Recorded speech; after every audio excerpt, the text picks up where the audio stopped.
Hola, soy Manolo.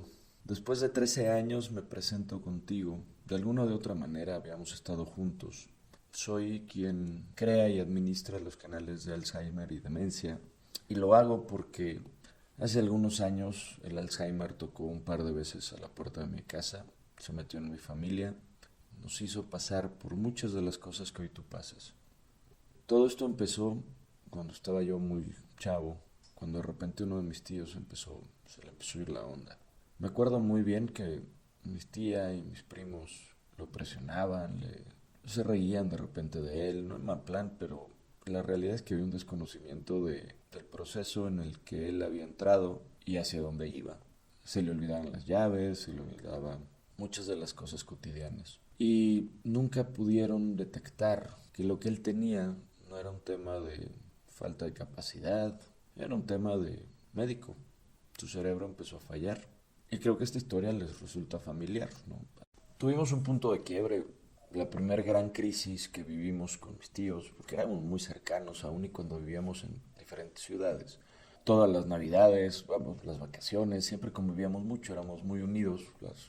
Mi papá y mi tío siempre procuraron que conviviéramos mucho las familias, ¿no? Pero bueno, la primera gran crisis la tuvimos en algunas vacaciones, se quedaban aquí en mi casa y mi papá se lo lleva en el auto para que lo acompañe y comete el error mi papá de dejarlo, de bajarse del auto, ir a arreglar algunas cosas, de esas veces como muy rápidas, ¿no? Porque mi tío estaba relativamente funcional, insisto, no tuvimos la capacidad de darnos cuenta hacia dónde iba, pero era muy funcional, ¿no? Entonces a mi papá se le hizo fácil bajarse del auto, dejarle el aire acondicionado, el auto prendido mientras que él iba y sacaba lo que tenía que hacer. Cuando él regresa, ya no estaba el auto, se perdió. De mis recuerdos, creo que es mi primer acercamiento real, es mi primer acercamiento de angustia, es mi primer acercamiento de desesperación porque mi tío no aparecía. Y empezamos a hacer lo que todo mundo hace, ¿no? A llamar a la policía, Locatel. Era un problema porque no podíamos levantar un acta de robo porque si mi tío estaba con el auto, como el auto no estaba a su nombre, él era el responsable del delito y el robo es un delito que en la región en donde vivo se persigue de oficio, no hay manera de echarlo para atrás. Entonces era bastante complejo el que la policía nos pudiera ayudar. Llegaron más primos y más opiniones. Y recuerdo bien cómo las cosas se fueron complicando. Al momento que empiezas abrirte y a compartir que tienes ese problema y empiezas a poner este anuncio de ayúdenos a encontrarlo, nos dimos cuenta que había mucha gente que se subió. No entiendo las razones por las cuales lo hicieron, pero nos empezaron a contactar muchas personas que lo habían visto, lo cual era una mentira. Hay otras personas, en particular recuerdo una persona joven que hablaba y que nos decía que lo tenía uno de sus vecinos y que lo tenía amarrado. Al final fue mentira. Y después de 7 días, 6 o 7 días, gracias a que mi tío llevaba una agenda en la bolsa de su pantalón, una persona en una tienda marcó a un familiar que vivía en otra ciudad y este familiar se reportó con nosotros y al final logramos encontrarlo, pero después de 6 o 7 días. En ese momento para mí fue definitorio porque me di cuenta que algo estaba realmente mal, que las cosas iban hacia algún lugar complicado, pero sobre todo me di cuenta que existía la posibilidad que así como a mi tío le pasó, le pasara a alguno de mis padres, en particular a mi papá, porque al final eran hermanos de sangre. Y así es como descubro que existe el Alzheimer o la demencia.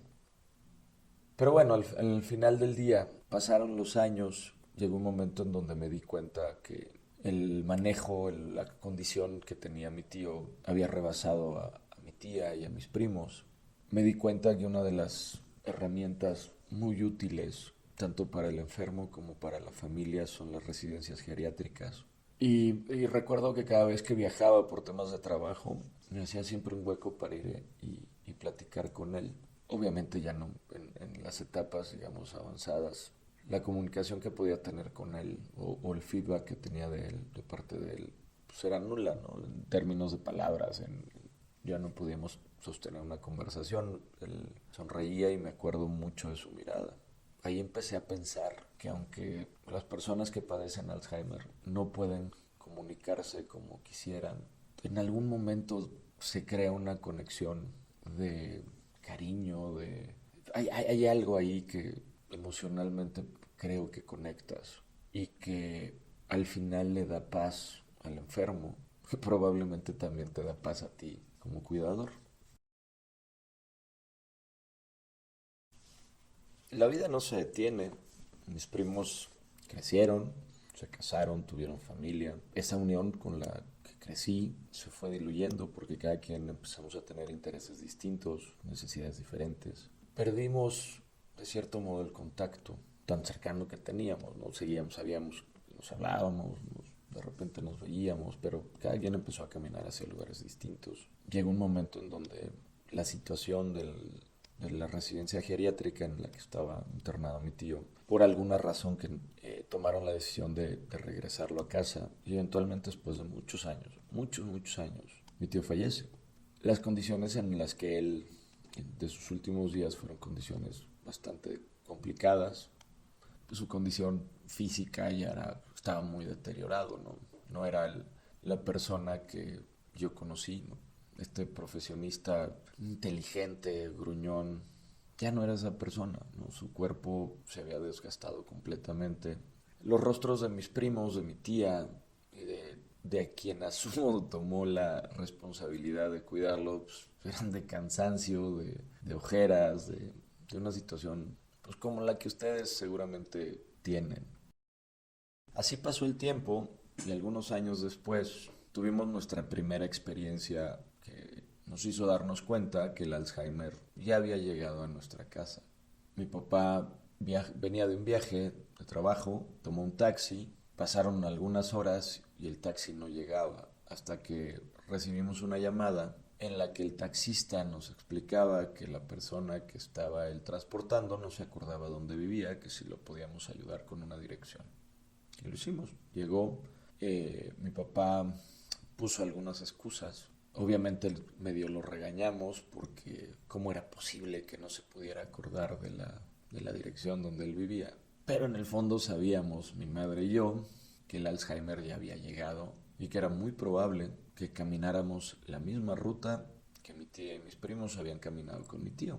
Siempre tuvimos la esperanza de que las cosas fueran diferentes, pero sabíamos en el fondo que no iban a ser.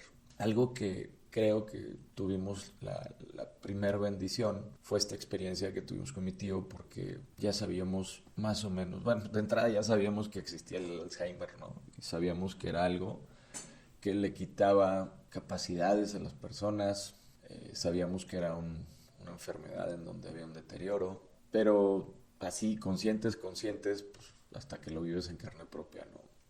Pero al final fue una ventaja porque teníamos la experiencia de cuando se perdió mi tío, entonces de las primeras cosas o de las primeras decisiones que tomamos después de este evento del aeropuerto y el taxi, fue ponerle una identificación a mi papá o que llevara siempre algunas tarjetitas con teléfonos, su nombre, tipo de sangre, etcétera.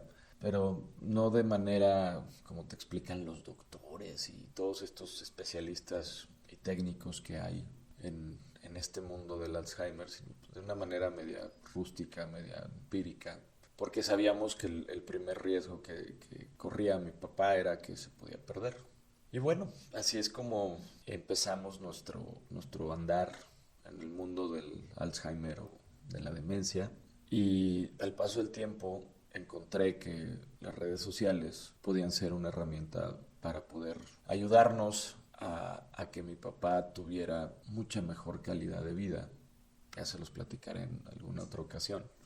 Las redes sociales nos acompañaron en el proceso del Alzheimer, técnicamente demencia vascular con mi papá, pero me voy a referir a esto como Alzheimer. Este ejercicio que hoy ustedes ven de Alzheimer y demencia inició como eso, como una herramienta en la que ustedes nos ayudaban a motivar, a empujar a que hiciera lo que tenía que hacer para estar físicamente mejor. Eventualmente la enfermedad hace lo que tiene que hacer y le dimos un giro a la comunicación que tratamos de compartir todos los días y de poner información que de una o de otra manera les pueda servir a ustedes, a quienes están hoy pasando por lo que nosotros pasamos hace tiempo.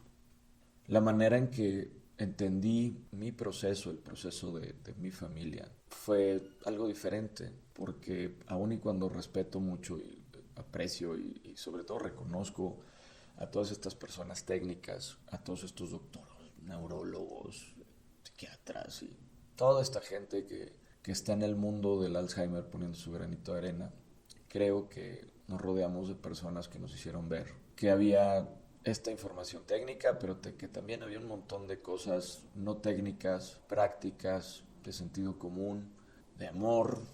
La manera en que asumimos nuestro proceso y lo entendimos fue distinto a muchos ejemplos que volteamos a ver, empezando por el ejemplo de mis tíos.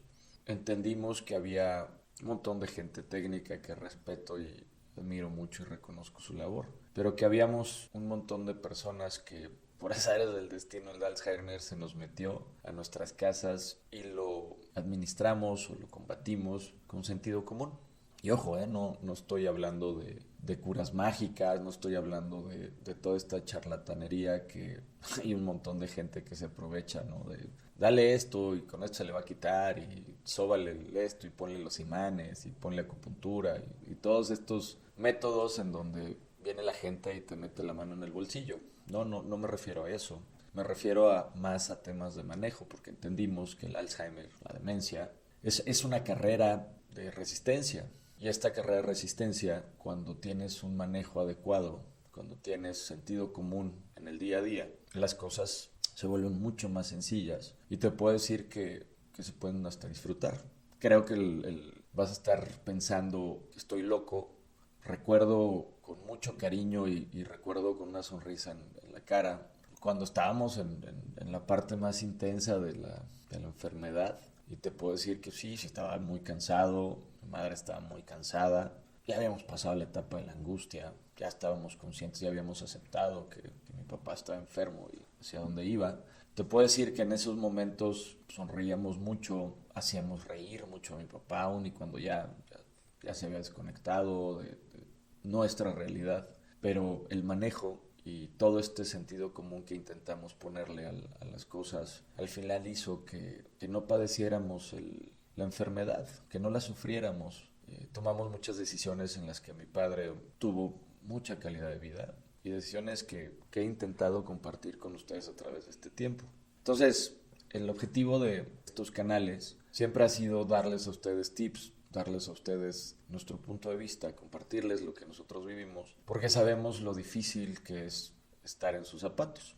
Algo que nos dimos cuenta y algo que hasta la fecha odio, que alguien me tuviera compasión, ¿no? Que nos compadecieran y nos dijeran, ay, pobrecitos, tiene Alzheimer su papá, pobrecitos, están cuidándolo y no pueden dormir porque se levantan en las noches y se hace pipí por todos lados. Pobrecitos. No, esa parte a mí me reventaba, ¿no? Porque me parece que si eres cuidador no necesitas ser víctima. Ya el Alzheimer es lo suficientemente duro como para que alguien más venga y te pobrete. La manera en que asumimos sí fue con temas de mucho sentido común, pero también fuimos muy valientes y nos dimos cuenta que si mi padre estaba luchando y estaba haciendo lo que le correspondía, aun y cuando tenía una condición bien desventajosa desde el punto de vista físico y médico, pues nosotros no podíamos no estar a la altura o al nivel del esfuerzo que él hacía. Y nos dimos cuenta que no éramos víctimas, que era algo que Dios nos puso en nuestro camino y que lo teníamos que asumir con valentía, con inteligencia, con sentido común y sobre todo con amor. Y nos teníamos que anticipar a lo que sabíamos que ya venía. El objetivo de los canales siempre ha sido darte información que te pueda servir para el manejo de la persona a quien estás cuidando. Información muy práctica, temas muy sencillos, muy simples. Insisto, respetamos mucho a los especialistas, a todos estos investigadores, neurólogos, psiquiatras, pero sentimos que hay dos tipos de información que te sirven cuando estás en un proceso de Alzheimer, ¿no? Lo primero, vamos, el hecho de que ya te quieras informar, me parece que ya diste uno de los grandes pasos, ¿no? Porque el Alzheimer o la demencia, cuando te informas, te hacen mucho más sentido las cosas. Pero vamos, hay dos grandes flujos de información. El primer gran flujo es esta parte técnica y médica, en donde te explican de cómo las células en el cerebro y condiciones y vamos, todas estas cosas que cuando vas al neurólogo, pues no pones mucha atención porque estás bien espantado de que te acaban de confirmar que algo está muy mal en el cerebro de esta persona a la que quieres. Y luego hay otra información de las personas que pasamos por estos procesos. Habemos muchos que le entramos sin miedo, que le entramos con sentido común, y estas pequeñas cosas hacen que el día a día sea más sencillo. Y ahí es donde está el corazón de estos canales, ¿no? Nuestro objetivo diario es ese, que leas algo pequeñito, sencillo, que te ayude a mejorar el día a día.